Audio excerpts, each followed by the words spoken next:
बंद कर पिंजरे में इस पंछी को, तुम कितना हंसते हो साहब। बनते हो अगर शेर तुम तो पिंजरे से कभी उड़ाओ साहब। धरती पर क्या तुम उड़ते हो, कभी आकाश में उड़ने आओ साहब। अगर डर लगता है तुमको तो वो भी मुझे बताओ साहब। मेरे छोटे 2 बच्चे हैं, उनसे ही दौड़ लगाओ साहब। क्यों छुपते हो कायर बनकर, थोड़ा तो मान बढ़ाओ साहब। उनसे पहले तो जीतो, मेरी बात हटाओ साहब। फिर आगे है, क्यों ढाते हो जुर्म कमजोरों पर, थोड़ा तो सितम घटाओ साहब।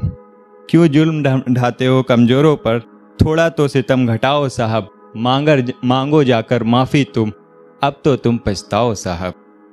मांगो जाकर माफी तुम, अब तो तुम पछताओ साहब। और बंदूकों के बल पर लड़ते हो, बंदूकों के बल पर लड़ते हो, कभी मैदान में लड़ने आओ साहब। और कितनों को कायर कहते हो, अपनी अपनी औकात बताओ साहब।